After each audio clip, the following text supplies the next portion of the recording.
2022년에 인공지능 분야에서 정말 엄청난 기술이 하나 나왔습니다. 그런데 말이죠. 만약에 그 기술의 핵심 아이디어가 이미 30년 전에 나왔던 거라면 여러분 믿으시겠어요? 오늘 바로 그 흥미로운 주장을 한번 제대로 파헤쳐 보겠습니다. 네, 바로 이 질문에서 오늘 이야기는 시작됩니다. 우리가 최첨단이라고 믿었던 기술이 사실은 아주 오래전에 뿌리를 두고 있다면? 이건 단순히 누가 먼저 했냐의 문제를 넘어서 혁신이란 무엇이고 또 그 공로는 누구에게 돌아가야 하는지에 대한 아주 근본적인 질문이 될 수 있거든요. 자, 이 이야기의 중심에는 JEPA라는 기술이 있습니다. 결합 임베딩 예측 아키텍처. 이름은 좀 어렵죠?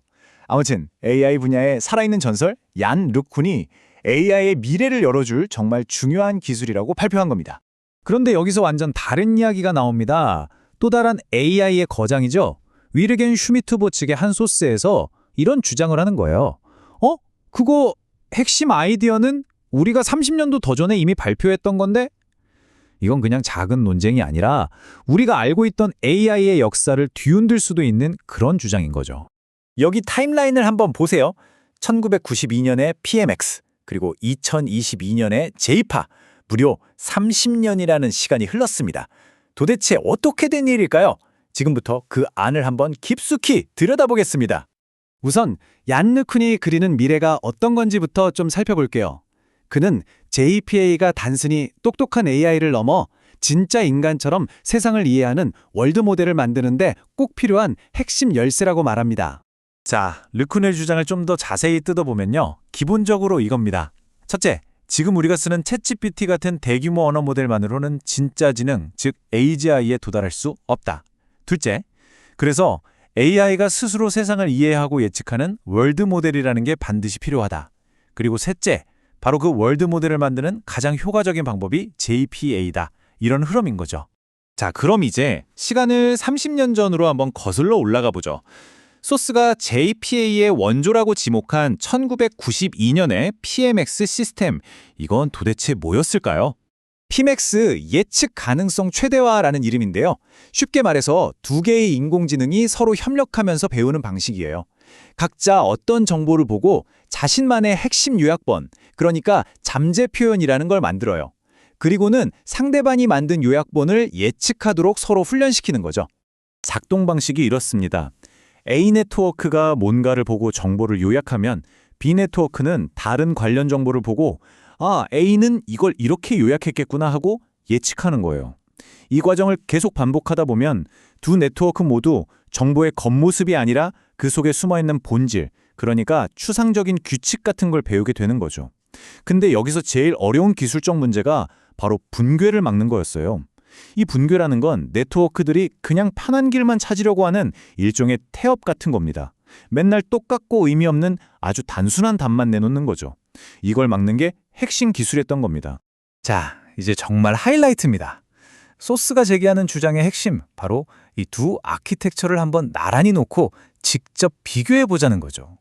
소스는 이게 그냥 비슷한 수준이 아니라 놀라울 정도로 똑같다고 주장합니다. 우선 접근 방식부터가 똑같다는 거예요. 둘 다 이미지를 그냥 베껴 그리는 게 아니라 그 속에 담긴 의미를 예측하는 비생성적 방식입니다. 세상을 더 깊게 이해하려는 접근법이죠. 목표도 같습니다. 데이터의 핵심만 뽑아낸 요약본, 즉 잠재 표현을 예측하는 것. 그리고 마지막으로 가장 결정적인 거, 아까 말씀드렸던 그 붕괴 문제 있죠. AI가 게을러지는 거요. 이걸 막는 게 두 시스템 모두의 가장 큰 숙제였다는 점까지 정말 판박이라는 거죠. 그리고 이 주장이 그냥 나온 말이 아니라는 걸 보여주는 증언도 있습니다. 비슷한 분야를 연구하는 다른 AI 팀이죠. BYOL 팀의 리더가 PMX를 두고 훨씬 나중에 나온 연구들이랑 비슷한 점이 정말 많다고 직접 언급했다는 거예요. 이건 PMX가 그만큼 시대를 앞서 나간 중요한 연구였다는 걸 뒷받침해주는 얘기죠. 그런데 이야기는 여기서 끝나지 않습니다. 소스의 주장은 이게 그냥 J-페이퍼 하나만의 문제가 아니라 과거의 중요한 연구들을 제대로 인정하지 않는 하나의 패턴이라는 겁니다. 그러니까 J-페이 사례뿐만이 아니라는 거죠. 예를 들어 지금의 딥러닝을 있게 한 핵심 기술인 CNN을 처음 발명한 사람이 루픈이 아니다 라던가 CNN과 역전파라는 기술을 처음으로 합친 사람도 아니다. 심지어 딥러닝의 공동 발명과라는 타이틀 자체에도 의문을 제기합니다. 그가 받은 상 중 일부는 정작 그가 인용하지도 않은 다른 연구자들의 공로였다는 정말 민감한 주장까지 하고 있습니다. 자, 그러면 이런 생각이 들 수 있어요. 그래서 뭐 옛날 얘기가 뭐가 그렇게 중요해? 근데 이게 생각보다 훨씬 중요한 문제입니다. 소스라 왜 이 문제를 이렇게 집요하게 파고드는지 그 마지막 핵심 이유를 한번 보시죠. 바로 이 숫자 때문입니다. 100만 배. 이게 뭘 의미하냐면요. 1992년에는 지금보다 컴퓨터 자원이 100만 배는 더 귀하고 비쌌다는 거예요. 상상이 가시나요?